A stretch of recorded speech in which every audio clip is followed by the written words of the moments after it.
Hi అండి. ఇది పరిస్థితి. నేను చెప్పాను కదా! చెదలు పట్టేసింది ఎక్కడికక్కడ అని. క్లీన్ చేసిన తర్వాత ఇలా అనమాట. ఇంకా క్లీనింగ్ హాఫ్ ప్రాసెస్ అయింది. అంతా తీసేసిన తర్వాత నేను మీకు చూపించాననమాట. అసలైతే శనివారం నైట్, శుక్రవారం నుంచి కొంచెం చికాకుగా అనిపిస్తుంది. పాప ఏదో కరుస్తుందనేసి అంటుంది. అయితే నేను మొత్తం అంతా వీళ్ళు శనివారం స్కూల్‌కెళ్ళిన తర్వాత చూసాననమాట ఈవినింగ్. చూసేసరికి ఇంకా ఏంటండి అసలు కిందంతా మంచం కిందంతా ఖాళీగా ఉంది కదా! చెదలు దారుణంగా పట్టేసాయనమాట. చాలా బీభత్సంగా ఒక లైన్ ఫార్మ్ అయిపోయింది. ఎందుకంటే మా ఇంటి పక్కన అటు సైడ్ కొంచెం కాలువ ఉంటది. సో, దానివల్ల అనమాట చెమ్మకి మొత్తం అయితే అంటే మొత్తం అంతలాగా పట్టింది చెదలు. ఇంకా అలా అయిన తర్వాత మొత్తం అంతా క్లీన్ చేసుకున్నాం. క్లీన్ చేసుకున్న తర్వాత ఇక్కడ క్లీనింగ్ చేసిన వాళ్ళు చెప్పారు టర్ఫిన్ ఆయిల్ ఏస్తే కొంచెం బెటర్ అని. అది కూడా వేయడం అయితే జరిగిందనమాట. ఇంకా తీస్తున్నప్పుడు చూసారా అది స్టార్టింగ్ అండి. స్టార్టింగే వాటికి చెక్కల్ని నేను బయటికి రిమూవ్ చేస్తున్నప్పుడు తీసాననమాట. చూడండి లోపల ఎట్లా ఉన్నాయో. అయితే ఆ టర్ఫిన్ ఆయిల్ బాటిల్‌కి పిన్‌తోని నేను కన్నాలు చేసి ఇట్లా చిన్న దారిలో పడేటట్టు చేసి మొత్తం అన్నిటికి మంచాలన్నిటికి కొట్టాననమాట. మొత్తం అంతా వరకు కొట్టాను. ఒక 2 బాటిల్స్ లాగా అయితే అయింది నాకు. ఆ తర్వాతొచ్చేసి ఒక గమిష్న్ ఏదో పౌడర్ తెచ్చి అతను వేశారు. మొత్తం క్లీన్ చేశారనమాట. సో, నేనైతే అనుకోలేదు ఇంతలా చెదబట్టేస్తదని చెప్పేసి. మొత్తం అంతా తర్పిండి ఆయిల్‌తో మొత్తం అంతా క్లీన్ చేసుకుంటూ కూర్చున్నప్పటికి చాలా ఎక్కువ వర్క్ అయిపోయింది. అసల 2 డేస్ వీడియోలేమి చేయడానికైతే అస్సలేం లేదనమాట.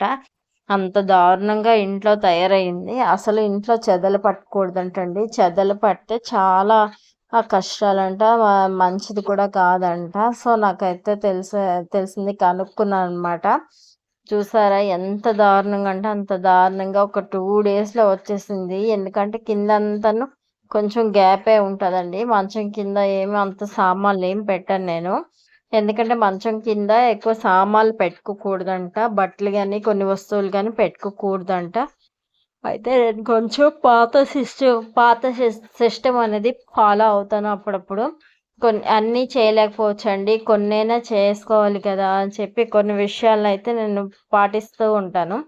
ఇక్కడ చూడండి మరీ దారుణంగా ఉంది. చాలా అంటే చాలా దారుణంగా అనమాట. సో, నేను మొత్తం తర్పిండి ఆయిల్‌తోని మొత్తం అంతా వేసుకొని మొత్తం అంతా కొంత క్లియర్ చేసుకున్నాను. వేరే మనిషిని పెట్టాను. వాళ్ళు పౌడర్ బయటికి చెక్కలన్నీ తీసేసి మొత్తం పౌడర్ అది కొట్టి దానికో రకమైన ఆయిల్ లాంటిది రాశారు. సో, ఆ తర్వాతనమాట కొంచెం నాకు క్లియర్ అయింది. స్టార్టింగ్ అయితే ఎంత దారుణంగా ఉందో చూపిస్తాను చూడండి. ఇదండి పరిస్థితి. ఎక్కువ రోజులు అవసరం లేదు. ఒక్క ఎలాగలేదన్నా ఒక 10 డేస్ కళ్ళు మూసుకున్నా, వారం రోజులు కళ్ళు మూసుకున్నా ఇలాంటి దరిద్రపు చెదరనేది మనకు తయారైపోతది. ఎంత విసిగించిందంటే నిజంగా మా ఇంట్లోకి ఎక్కువ సన్‌లైట్ అయితే రాదు. పక్కన కొంచెం డ్రైనేజు. అయితే చూడండి ఎలా పుట్ల కింద పెట్టేసిందో. నాకైతే చాలా 2 డేస్ నుంచి చాలా బాధపడ్డాను. చాలా విసుగొచ్చింది. అంతే కాదు చాలా చికాకుగా అనిపించింది. ఇవన్నీ తీసి పెట్టుకుంటే ఒక్క రోజులో ఎన్ని పనులు ఎంత పెండింగ్ ఉండేది. నిజంగా అసలవన్నీ చేసుకునేసరికి చాలా బాడీ పెయిన్స్ అయితే వచ్చేసాయి. ఎంత మనిషిని పెట్టినా మనం చేసుకోవాల్సిన పనులయితే ఉంటాయి కదా!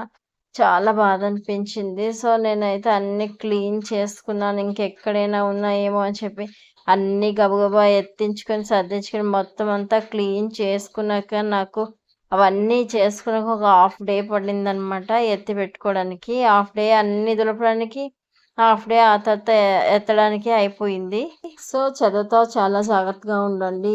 నిమిషం మనం కళ్ళు మూసుకున్నా ఎక్కేస్తది. ఇదొచ్చేసి మా అమ్మ వాళ్ళ ఇంటి దగ్గర మొక్కలనమాట. చూసారా? ఆ ఇన్నాళ్ళు అమ్ముంటే ఫుల్లుగా గార్డెన్ ఎట్లా పెంచేదో. ఇప్పుడు తను లేరు కదా! చెల్లి కొన్ని కొన్ని మొక్కలు వేసింది. చెల్లి, తమ్ముడు. తులసి మొక్కలు ఎక్కువగా ఉంటాయన్నమాట. అయితే ఇక్కడ నిమ్మ మొక్క కూడా పెంచుతుంది. నిమ్మ మొక్క నెక్స్టొచ్చేసి ఇది గులాబీ మొక్క అండి. చాలా బావున్నాయి. నాకు చాలా ముచ్చటనిపించింది. ఎందుకో గాని తెలీదు. చెట్లు చూడగానే నాకు ఎప్పుడు మా అమ్మగారే గుర్తొస్తూ ఉంటారు. మిస్ అయితే ప్రతిసారి ఈ విషయం చెప్తున్నాననుకోకండి. ఎందుకంటే ఏదైనా తల్లి తల్లే కదా! ఇది మందారం చెట్టు. ఇది తులసి చెట్టనమాట. తులసి, లెమన్ అక్కడ రోజ్ ఉంది. అయితే ఆహ్, కింద కూడా మొక్కలున్నాయి. కింద ఏం మొక్కలేసారంటే నిమ్మ చెట్టయితే ఇది హైబ్రిడ్ అంత వాసన అయితే లేదనమాట ఆకులు. మనకి నాటు నిమ్మకాయ చెట్టయితే మంచి వాసనొస్తదనమాట. సో, ఇక్కడొచ్చేసి వీళ్ళొచ్చేసారు. వీళ్ళని కూడా తీసుకొచ్చాను స్కూల్ నుంచి. పిల్లలైతే వచ్చారు. నేనైతే తీసుకురండి ఆటో మీద వస్తారు. కానీ ఈరోజు త్వరగా కొంచెం పనులన్నీ ఉన్నాయి కదా అని తీసుకొచ్చాను. నేనైతే ఇంకా మార్కెట్‌కొచ్చాను. చాలా కాయగూరలున్నప్పుడే ధరలేంటండి మరీ దారుణంగా తయారయ్యాయి. సో, ఇదండి ఈరోజు వీడియో మీకు నచ్చిందనుకుంటున్నాను. నచ్చితే లైక్ చేయండి, షేర్ చేయండి, సబ్స్క్రైబ్ చేయండి. మా పాప ఏసిన డ్రాయింగ్ ఎంతమందికి నచ్చిందో కామెంట్ చేయండి. Okay friends. మరొక మంచి వీడియోలో కలుస్తాను. లైక్ చేయడం, షేర్ చేయడం, కామెంట్ చేయడం అస్సలు మర్చిపోవద్దండి. దీనికి ఆ క్రాఫ్ట్ అన్నా, డ్రాయింగ్ అన్నా చాలా నచ్చుతదనమాట.